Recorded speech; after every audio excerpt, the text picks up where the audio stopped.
Hi ಸ್ನೇಹಿತರೆ, ನಂಬಿಕೆ ಇರಲಿ ಆದರೆ ಮೂಢನಂಬಿಕೆ ಬೇಡ ಅಂತ ತುಂಬ ತಿಳಿದವರು ಹೇಳಿದ್ದಾರೆ. ಆದರೆ ಇನ್ನೂ ಸುಮಾರು ಜನಕ್ಕೆ ಅದು ಅರ್ಥನೇ ಆಗಿಲ್ಲ ಅಂತ ಅನಿಸುತ್ತೆ. ಎಷ್ಟೋ ಜನ ಇನ್ನೂ ಮೂಢನಂಬಿಕೆಗಳನ್ನು ನಂಬ್ತಾ ಇರ್ತಾರೆ. ಈ ಸಣ್ಣ ಪುಟ್ಟ ಮೂಢನಂಬಿಕೆಗಳು ಓಕೆ, ರಸ್ತೆ ಕ್ರಾಸ್ ಮಾಡುವಾಗ ಬೆಕ್ಕು ಅಡ್ಡ ಬಂದರೆ ಸಾಮಾನ್ಯವಾಗಿ ಏನು ಕ್ರಾಸ್ ಮಾಡಿದ್ರೆ ಏನಾಗಲ್ಲ. ಬಟ್ ಈ ಥರ ಚಿಕ್ಕ ಪುಟ್ಟ ಮೂಢನಂಬಿಕೆಗಳು ಓಕೆ, ಆದರೆ ಒಂದು ಮೂಢನಂಬಿಕೆಯಿಂದ ಒಂದು ಜೀವನೇ ಹೋಗುತ್ತೆ ಅಂತಂದರೆ ಇಲ್ಲಿಗೆ ನಿಲ್ಲಿಸಬೇಕು ಅಂತ ನನಗೆ ಅನಿಸುತ್ತೆ. ಸೊ ಇದೇ ಥರದ ಒಂದು ಘಟನೆ ನಡೆದಿರೋದು ತುಮಕೂರಿನ ಅನುಪನಹಳ್ಳಿ ಅನ್ನೋ ಗ್ರಾಮದಲ್ಲಿ ನಡೆದಿರುವಂಥ ಘಟನೆ.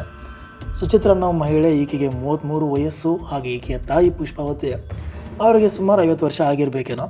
ಈ ಘಟನೆ ನಡೆದಿರೋದು ಇದೇ ವರ್ಷದ ಫೆಬ್ರವರಿ 11, 12 ಆಸುಪಾಸಿನಲ್ಲಿ ನಡೆದಿರುವಂಥ ಘಟನೆ. ಏನಾಗಿದೆ ಅಂತಂದರೆ, ಫೆಬ್ರವರಿ 11ನೇ ತಾರೀಕು ಈ ಸುಚಿತ್ರ ಅವರ ತಾಯಿ ಪುಷ್ಪಾವತಿಯವರು ಅಚಾನಕ್ಕಾಗಿ ತೀರೋಗ್ತಾರೆ. ಬೆಳಗ್ಗೆ ಎದ್ದು ಬಂದು ನೋಡಿದಾಗ ಎಲ್ಲರೂ ಹೃದಯಾಘಾತ ಆಗೋಯಿತು, ಆ ಕಾರಣಕ್ಕೆ ತೀರೋಗಿದ್ದಾರೆ ಅಂಥೇಳಿ ಎಲ್ಲರೂ ಅಂದ್ಕೊಂಡು ಅಂತ್ಯಕ್ರಿಯೆಗೂ ಕೂಡ ಮುಂದಾಗ್ತಾರೆ. ಬಟ್ ಇಲ್ಲಿ ಒಂದೇನು ಅಂತಂದರೆ, ಆ ಸುಚಿತ್ರ ಅವರ ಊರಿನ ಗ್ರಾಮಸ್ಥರಾಗಲಿ ಅಥವಾ ಇವರ ಕುಟುಂಬದ ಬೇರೆ ಸದಸ್ಯರು ಸುಚಿತ್ರಳ ವರ್ತನೆಯಲ್ಲಿ ಬೇರೆಯೇ ಒಂದು ವಿಚಿತ್ರ ವರ್ತನೆಯನ್ನು ಅವ್ರು ಅಬ್ಸರ್ವ್ ಮಾಡ್ತಾರೆ. ಬೇಗ ಅಂತ್ಯಕ್ರಿಯೆನ ಮಾಡಿ ಮುಗಿಸ್ಬಿಡೋಣ, ಇದೊಂದು ಆಗ್ಬಿಟ್ರೆ ನನ್ನ ಕೆಲಸ ಆಗೋಗುತ್ತಪ್ಪ ಅನ್ನೋ ಆ ಒಂದು ಗಡಿಬಿಡಿ ಆಕೆಯ ಒಂದು ವರ್ತನೆಯಲ್ಲಿ ಕುಟುಂಬದ ಬೇರೆ ಸದಸ್ಯರು ನೋಡಿರ್ತಾರೆ. ಸೊ ಇದೇ ಕಾರಣಕ್ಕೆ, ಹಾಗೆ ಇದರ ಜೊತೆಗೇ ಆಕೆಯ ತಾಯಿ ಪುಷ್ಪಾವತಿಯವರ ಮುಖದ ಮೇಲೆ ಹಾಗೆ ಕತ್ತಿನ ಭಾಗದಲ್ಲಿ ಅಲ್ಲಲ್ಲಿ ಗಾಯಗಳಾಗಿರೋದು ಕೂಡ ಅವರ ಗಮನಕ್ಕೆ ಬಂದು ಅವರು ಪೊಲೀಸರಿಗೆ ಕಂಪ್ಲೇಂಟನ್ನು ಕೊಡ್ತಾರೆ. ಇನ್ನೇನು ಪೊಲೀಸರಿಗೆ ಕಂಪ್ಲೇಂಟ್ ಕೊಟ್ಟಿದ್ದಾಳೆ, ಇನ್ವೆಸ್ಟಿಗೇಷನ್ ಶುರು ಆಗುತ್ತೆ. ಇನ್ನು ಸಾಮಾನ್ಯವಾಗಿ ಇನ್ವೆಸ್ಟಿಗೇಷನ್ನು ಫ್ಯಾಮಿಲಿ ಮೆಂಬರ್ಸಿಂದನೇ ಶುರು ಮಾಡ್ತಾರೆ. ಯಾಕಂದರೆ ಈ ಥರ ಮುಖದ ಮೇಲೆ ಅಥವಾ ಕತ್ತತ್ರ ಗಾಯಗಳಾಗಿರುವಾಗ ಸ್ವಂತ ಮಗಳು ಬಂದು ಕಂಪ್ಲೇಂಟ್ ಕೊಡಬೇಕಾಗಿತ್ತು. ಬಟ್ ಬೇರೆ ಯಾರೋ ಬಂದು ಕಂಪ್ಲೇಂಟ್ ಕೊಡ್ತಿದ್ದಾರೆ ಅಂತಂದರೆ ಮೊದಲ ಡೌಟ್ ಬರೋದೇ ಆಕೆಯ ಫ್ಯಾಮಿಲಿ ಮೆಂಬರ್ಸ್ ಮೇಲೆ ಡೌಟ್ ಬರೋದು ಸಹಜ. ಸೊ ಇಲ್ಲಿ ಆ ಒಂದು ಘಟನೆ ನಡೆದಾಗ, ಅಂದರೆ ಆಕೆಯ ತಾಯಿ ತೀರೋದಾಗ ಆ ದಿನ ಹಿಂದಿನ ರಾತ್ರಿ ಆ ಮನೆಯಲ್ಲಿ ಸುಚಿತ್ರ ಮತ್ತು ಆಕೆಯ ತಾಯಿ ಇಬ್ಬರೇ ಆ ಮನೆಯಲ್ಲಿ ಇರ್ತಾರೆ, ಇನ್ಯಾರೂ ಇರಲ್ಲ. ಸೊ ಆ ಕಾರಣಕ್ಕೆ ಪೊಲೀಸರಿಗೆ ಜಾಸ್ತಿ ಅನುಮಾನ ಬರೋದೆ ಸುಚಿತ್ರ ಮೇಲೆ.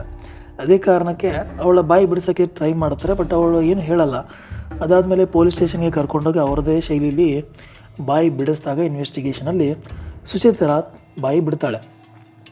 ಸೊ ಇಲ್ಲಿ ಏನಾಗುತ್ತೆ ಅಂತಂದರೆ, ಸುಚಿತ್ರ ಹೇಳೋ ಪ್ರಕಾರ ಈಕೆ ಈ ಸೋಷಿಯಲ್ ಮೀಡ್ಯಾದಲ್ಲಿ ಯಾವುದೋ ಇನ್ಸ್ಟಾಗ್ರಾಮು, ಯೂಟ್ಯೂಬು, ಫೇಸ್ಬುಕ್ಕು ಯಾವುದೋ ಒಂದು ಸೋಷಿಯಲ್ ಮೀಡಿಯಾ ಯೂಸ್ ಮಾಡುವಾಗ ಮಧ್ಯದಲ್ಲಿ ಈ ಒಂದು ಆ್ಯಡ್ ಬರುತ್ತೆ ಆಸ್ಟ್ರಾಲಜಿದು. ಸೊ ಆಸ್ಟ್ರಾಲಜಿ ಬಗ್ಗೆ ಇವಳಿಗೆ ಮುಂಚೆಯಿಂದನೂ ಅಪಾರ ನಂಬಿಕೆ, ಮೂಢನಂಬಿಕೆ ಇದೆಲ್ಲದರ ಮೇಲೆ ಸ್ವಲ್ಪ ನಂಬಿಕೆ ಜಾಸ್ತಿನೇ ಇರುತ್ತೆ ಈ ಸುಚಿತ್ರಾಗೆ. ಸೊ ಏನಾಗುತ್ತೆ, ಇದೇ 1.5 ವರ್ಷದಿಂದ ಸುಚಿತ್ರಳ ತಂದೆ ತೀರೋಗಿರ್ತಾರೆ, ಸುಮಾರು 18 ತಿಂಗಳ ಹಿಂದೆ. ಸೊ ಸಡನ್ನಾಗಿ ಆಕೆ ತಲೆಯಲ್ಲಿ ಏನು ಬರುತ್ತೆ ಅಂತ ಗೊತ್ತಿಲ್ಲ. ಸೊ ಅವಳು ಆಸ್ಟ್ರಾಲಜಿ ಆ ಜ್ಯೋತಿಷಿಗೆ ಕಾಲ್ ಮಾಡಿ 1.5 ವರ್ಷದಿಂದ ನನ್ನ ತಂದೆ ತೀರೋಗಿದ್ರು, ಸೊ ಏನು ಕಾರಣ ಇರ್ಬೋದು ಅಂತ ಕೇಳಿದಾಗ ಆ ಜ್ಯೋತಿಷಿ ಹೇಳ್ತಾನೆ, ಈ ನಿಮ್ಮ ಮನೆಯಲ್ಲಿ ಈ ನಡೀತಿರೋಂಥ ಎಲ್ಲ ಕೆಟ್ಟ ಘಟನೆಗಳಿಗೂ ಹಾಗೆ ನಿನ್ನ ತಂದೆ ತೀರೋಗಿರೋದಕ್ಕೂ ಕೂಡ ನಿನ್ನ ತಾಯಿ ಪುಷ್ಪಾವತಿನೇ ಕಾರಣ ಅಂತ ಹೇಳ್ತಾರೆ. ಅದೆಂಗೆ ಅಂತ ಕೇಳಿದಾಗ, ನಿನ್ನ ತಂದೆ ತೀರೋಗಿರೋದು ನಾರ್ಮಲ್ ಡೆತ್ ಅಲ್ಲ, ಅವರಿಗೆ ಬ್ಲ್ಯಾಕ್ ಮ್ಯಾಜಿಕ್ ಮಾಡಿಸಿ ಅವರನ್ನು ಹತ್ಯೆ ಮಾಡಿಸಿರೋದು ಅಂತ ಹೇಳ್ತಾರೆ. ಇದಾದಮೇಲೆ ಸುಚಿತ್ರಾಗೆ, ಹೌದಾ ಹಾಗಿದ್ರೆ ಯಾರು ಮಾಡಿಸಿರ್ಬೋದು ಇದನ್ನು ಅಂತ ಕೇಳಿದಾಗ ಆ ಜ್ಯೋತಿಷಿ ಹೇಳ್ತಾನೆ, ಈ ಒಂದು ಬ್ಲ್ಯಾಕ್ ಮ್ಯಾಜಿಕ್ ಮಾಡಿಸಿರೋದು ನಿನ್ನ ತಾಯಿ ಪುಷ್ಪಾವತಿಯವರೇ, ನಿನ್ನ ತಂದೆ ಸಾಯೋದಕ್ಕೂ ಕೂಡ ನಿನ್ನ ತಾಯಿನೇ ಕಾರಣ. ಹಾಗೆ ನಿಮ್ಮ ಮನೇಲಿ ಏನೆಲ್ಲ ಜಗಳಗಳಾಗ್ತಿದೆ, ಏನೆಲ್ಲ ಕೆಟ್ಟ ಘಟನೆಗಳು ನಡೀತಿದೆ, ಅದೆಲ್ಲದಕ್ಕೂ ಕೂಡ ನಿನ್ನ ತಾಯಿ ಪುಷ್ಪಾವತಿನೇ ಅಂತ ಕಾರಣ ಅಂತ ಹೇಳ್ತಾರೆ. ಇದಾದಮೇಲೆ ಇನ್ನೇನು ಮೊದಲೇ ಸುಚಿತ್ರಾಗಿ ಈ ಮೂಢನಂಬಿಕೆಗಳ ಮೇಲೆ ತುಂಬಾ ನಂಬಿಕೆ. ಸೊ ಇಷ್ಟು ಹೇಳಿದೆ ತಡ, ಯಾರು ಇಲ್ಲದೆ ಇರೋವಂಥ ಟೈಮನ್ನು ನೋಡಿಕೊಂಡು ಒಂದು ದಿನ ರಾತ್ರಿ, ಅಂದರೆ ಫೆಬ್ರವರಿ 11ನೇ ತಾರೀಕು ರಾತ್ರಿ ಪುಷ್ಪಾವತಿಯವರು ಮಲಗಿರುವಾಗ ದಿಂಬನ್ನು ಅವರ ಮೂಗಿನ ಮೇಲೆ ಇಟ್ಟು ಉಸಿರುಗಟ್ಟಿಸಿ ಆಕೆ ಹತ್ಯೆನ ಈ ಸುಚಿತ್ರ ಅವರು ಮಾಡ್ತಾರೆ. ಬೆಳಗ್ಗೆ ಎದ್ಮೇಲೆ ಎಲ್ಲ ಏನೂ ಗೊತ್ತೇ ಇಲ್ಲ ಅನ್ನೋ ಥರ ಹೃದಯಾಘಾತದಿಂದ ಅವಳ ತಾಯಿ ತೀರೋಗಿರೋದು ಅಂತ ಕಥೆಯನ್ನು ಕಟ್ಟಿ ಅಂತ್ಯಕ್ರಿಯೆ ಕೂಡ ಮಾಡೋಕ್ಕೆ ಮುಂದಾಗ್ತಾಳೆ. ಬಟ್ ಇಲ್ಲಿ ಸಿಕ್ಕಾಕೊಳ್ಳೋದು ಗ್ರಾಮಸ್ಥರ ಹಾಗೆ ಬೇರೆ ಕುಟುಂಬದ ಸದಸ್ಯರು ಆಕೆಯ ವರ್ತನೆಯ ಅಥವಾ ಆಕೆಯ ನಡವಳಿಕೆಯಲ್ಲಿ ಬದಲಾವಣೆಯನ್ನು ಕಂಡು ಪೊಲೀಸರಿಗೆ ಕಂಪ್ಲೇಂಟ್ ಕೊಟ್ಟಿರೋದ್ರಿಂದ ಸುಚಿತ್ರ ಕೊನೆಗೂ ತಪ್ಪನ್ನು ಒಪ್ಕೊತಾಳೆ. ಬಟ್ ಇಲ್ಲಿ ಇನ್ನೊಬ್ಬರ ಕಥೆ ಕಟ್ಟೋದೇನೋ ಅಂತ, ಅಥವಾ ಆಕೆಯ ಕುಟುಂಬ ಸದಸ್ಯರು ಹೇಳೋದೇನೋ ಅಂತಂದರೆ, ಆಕೆಯ ತಾಯಿ ಹೆಸರಿನಲ್ಲಿ 40 ಲಕ್ಷ ಅಮೌಂಟ್ ಇತ್ತು, ಆ ಒಂದು ದುಡ್ಡನ್ನು ಹೊಡೆಯೋಕ್ಕೆ ಇವಳು ಈ ಹತ್ಯೆ ಮಾಡಿರೋದಂತೇಳಿ ಆಕೆಯ ಕುಟುಂಬದ ಬೇರೆ ಸದಸ್ಯರು ಹೇಳಿರುವಂಥದ್ದು. ಬಟ್ ಇಲ್ಲಿ ಇದು ನಿಜವಾದ ಕಾರಣ ಏನು ಅಂತ ಗೊತ್ತಿಲ್ಲ. ನಿಜವಾಗ್ಲೂ ದುಡ್ಡುಗೋಸ್ಕರನೇ ಮಾಡಿರೋದು ಅಥವಾ ಯಾವುದೋ ಜ್ಯೋತಿಷಿ ಹೇಳಿದ ಕಾರಣಕ್ಕೆ ಬ್ಲ್ಯಾಕ್ ಮ್ಯಾಜಿಕ್ ಮಾಡಿಸಿದ್ರು ಅನ್ನೋ ಒಂದು ಕಾರಣಕ್ಕೆ ಆಕೆ ತಾಯಿಯನ್ನು ಹತ್ಯೆ ಮಾಡಿರೋದು ಗೊತ್ತಿಲ್ಲ.